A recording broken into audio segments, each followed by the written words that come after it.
What is your reward? My salvation is my reward. What is your craft? My craft is death. What is your pledge? My pledge is eternal service.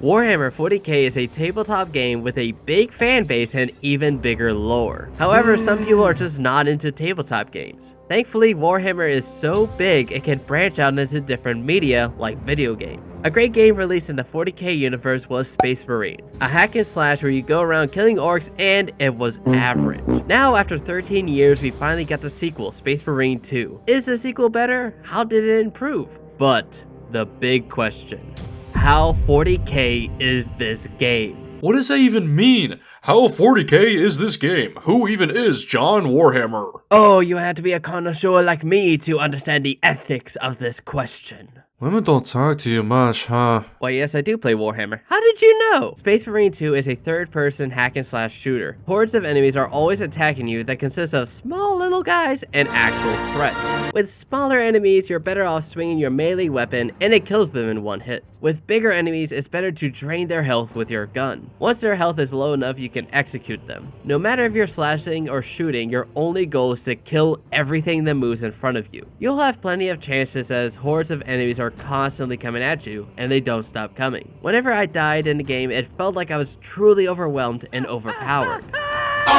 The game does get a bit tiring after constantly just going to one place, killing a bunch of enemies, going to the next place, killing even more enemies. It's just the same thing over and over again. The only thing that didn't get old were the executions. I greatly enjoyed the animation that played every single time. What kept me going through these enemies were the dialogue that the characters would say to each other. And you have some incredible one-liners. Guardsmen! Honor your emperor! This is too easy! The beast craves death, brothers! We shall oblige! However, I would be so occupied with the combat that I would sometimes miss what they were saying. Shiro behind you! What? Shiro behind you! Does this ruin the game because the main aspect of the game gets tedious? Not really, because you get specialized weapons that freshen up the slaughter a bit, or you have special teammates join you in battle. Also, just playing as a Space Marine is so cool. Knowing you were born to be a killing machine, serving the Emperor for centuries, with only one word repeating in your mind: kill, kill, kill. There is an art to it, some would say. Killing. Madmen think it's so simple, yet they do not know the grace that is taking a life. I'm not mentally insane, by the way. I'm just killing aliens. Why am I killing aliens? That's right, the story.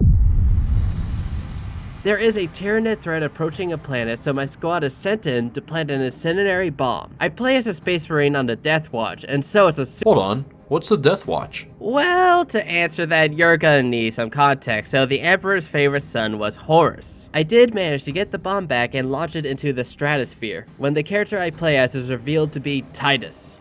That's the main character from the previous game. The Tyranids do kill me, but I got better as I'm reinstated back into the Ultramarines. I get put in charge of a squad with my squad mates Charon and Gadriel, with our first orders being get back orbital guns from the Tyranids. So I got them back, charged them, and destroyed the Tyranid ship. There's this really important Mechanicus Archimagus who won't leave the planet without data from his lab. Shiro, the planet's overrun by aliens. We need to evacuate. Hold on, I need to upload another short real quick. I reach the research lab, which is overrun by rats, which I exterminate. Archmagus gets his data, but his plane is shot down, so I get to use the best equipment in the game: jump packs. It is incredibly fun to fly up into the air and rain death from above. It gives so much verticality to the levels. The jump packs are just a lot of fun to use. Oh man, this is gonna be so much fun.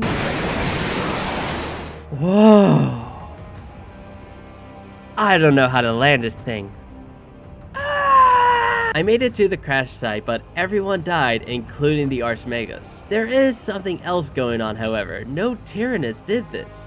Agents of Chaos did. With Archmagus dead, I need to find his apprentice Luz in order to use Project Aurora, which is a powerful weapon. On my way to Luz, Charon finds an old friend of his, and he immediately dies to Agents of Chaos, so Charon goes on a rampage, killing every heretic in his path. Wait, what do you mean heretic? What did they do? Okay, at this point, Horus is beginning to distrust his father. It is actually great that a new type of enemy is introduced, the Heretic Space Marines. It gives the game more variety as they fight slightly different from the Tyranids, a little breath of fresh air halfway through the game. I finally get to lose, and with the planet overrun by both Tyranids and Heretics, I need to find a way to get rid of one of them. So I get orders to send a message while another squad kills the Hive Tyrant. You see, the Tyranids have a hive mind conscious, so killing their leader, the Synapses connection will break, forcing the Tyranids to die. Shut up! That explanation actually needed context. The Tyranid threat is now gone, and the face of the Chaos army shows up in Mora. Chaos attempts to take Aurora to use the weapon for themselves, so I went to confront them in the coolest way possible. Free falling through space. I make it to Luz, who uses Aurora, but it only opens a much larger portal to let more Agents of Chaos through. With no way to win, I made one final stance, raising the banner of the second company and holding our ground, when the chapter master joins and turns the tide of battle. We come up with a plan to invert Obelisk in order to close the portal, when suddenly the actual Lord of Change shows up. Luckily, a Dreadnought also shows up to help me in battle. Okay, hold on. You're losing me. What's a Dreadnought? So when a Space Marine is close to death, they put their bodies into a giant mech so that they may keep fighting. Bro, that's it? Yeah, for once the lore is surprisingly simple. Okay, but whose idea was it to put a corpse into a mech? Okay, so at this point, Horus is completely enveloped in chaos. So I managed to close the portal, but Amora and the Lord of Change escape, so I chase after them. I begin to fight Amora and the Lord of Change in a very cinematic battle. It is a great final boss that gives you a challenge, and it's cool to fight a mythical bird. I got sent to the Shadow Realm, where I'm able to defeat Amora by touching his gemstone collection, because everybody knows if you touch somebody's gemstone collection, they die.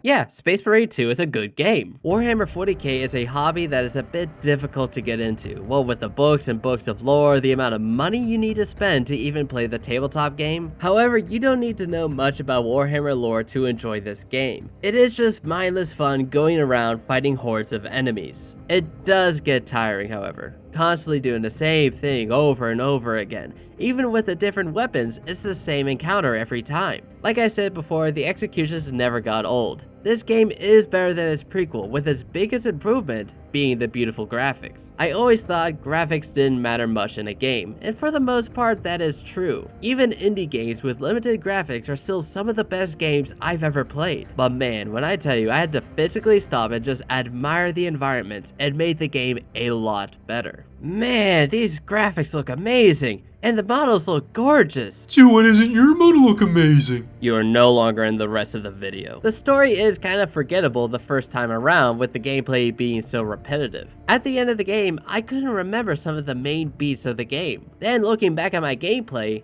I realized that the story beats are just like the gameplay. An enemy appears, I kill them. Another enemy appears, I kill them. It's like war. Hammer. It's a decent enough story with incredible moments, but overall a pretty dull story. The game is better with friends, however, as you don't care about the story, you care about killing heretics with your brother in arms. Ah! Come on, what are you doing? Oh, that's right, I killed you. Overall, Space Marine 2 was an enjoyable game, despite it being repetitive. It truly is a 40k game, as the whole lore for Warhammer is just endless battles. So if anything, Space Marine 2 is just accurate. Yeah, it does get boring, but then the next thing you know, they introduce a new enemy, and then the game is over. The developers clearly knew Warhammer lore, as there's a lot of little details in the game for fans to appreciate. If you're not a fan of Warhammer, then everything just looks cool. So it's a win-win. The graphics did carry this game. Not only were the environments fast and beautiful, but there was incredible environmental storytelling. You'll find a dead Astartes surrounded by 40 dead Tyranids, showing the strength of a Space Marine and the expectations you need to live up to. Space Marine 2 is a beautiful game, but with repetitive gameplay that can suck you out of the story. But it is a great game, and you should get it, especially if you're a fan of Warhammer 40k, or if you want a mindless game to play with friends. Ain't that right, pal? Ain't that right, Grizzly? That's right, I kicked him for the rest of the video.